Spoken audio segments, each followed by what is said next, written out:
Hi అండి అందరికీ.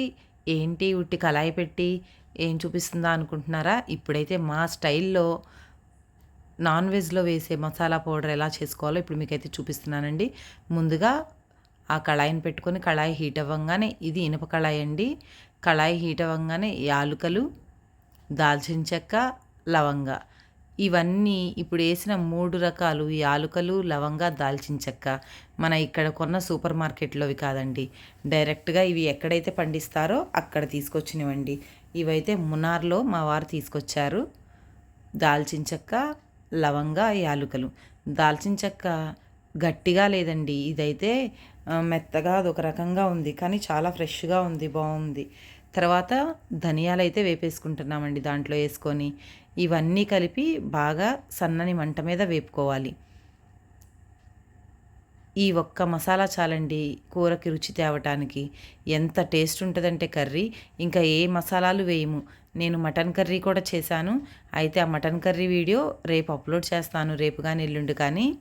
అయితే ఆ మటన్ కర్రీలో కూడా ఓన్లీ ఈ మసాలా తప్ప ఇంకా ఏ మసాలా వాడలేదు. ఇది గరం మసాలాలో లాగా కూడా ఉపయోగపడుతుంది. ధనియాలు, దాల్చిన చెక్క, లవంగా వేసాం కదా, ఇంకా వేరేవి ఏమైనా వేసుకోవాలి అంటే మీ ఇష్టం అండి. నేనైతే నా స్టైల్లో ఈ మసాలా పౌడర్ అయితే తయారు చేసుకుంటామండి. ఈ ఒక్క మసాలాతోటి కర్రీకి సూపర్ టేస్ట్ని ఇస్తుందండి కర్రీ అయితే. సన్నని మంట మీద వేపుకోవాలండి. హైలో వేపుకుంటే ఇవి త్వరగా మాడిపోతాయి తప్ప వేగవు. రుచి ఉండదు కూడా మసాలా పౌడర్. ఇలా సన్నని మంట మీద ఇలా చిన్నగా వేపుకుంటూ ఉండాలండి. తిప్పుతానే ఉండాలి. మనం తిప్పటం ఆపేస్తే అవి మాడిపోతాయి. అవైతే వేగినాయండి. వాటినైతే ఒక బౌల్లోకి తీసుకుంటున్నాను. ఇవైతే బాగా చల్లారాలి. చల్లారేదాకా మనం పక్కకు పెట్టుకోవాలి. ఇప్పుడైతే ఈ బౌల్లోకి తీసుకుంటున్నాను. ఇదిగోండి చూపిస్తున్నాను కదా, ఆల్రెడీ వేగిపోయినాయి అన్నీ. సన్నని మంట మీదే వేపుకోవాలి. చల్లారాక వీటిని ఒక మిక్సీ జార్లోకి అయితే తీసుకుంటున్నాను. పక్కనే మటన్ కర్రీ కూడా వండుతున్నామండి.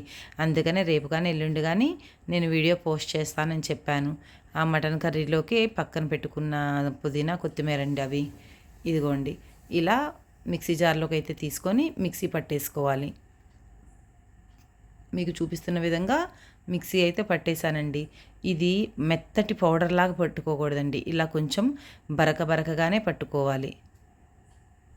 చూస్తున్నారు కదా, మెత్తటి పౌడర్లాగా పట్టుకుంటే టేస్ట్ ఏమనిపించదండి. ఇట్లా బరక బరకగా పట్టుకుంటేనే చాలా రుచినిస్తుంది కర్రీ.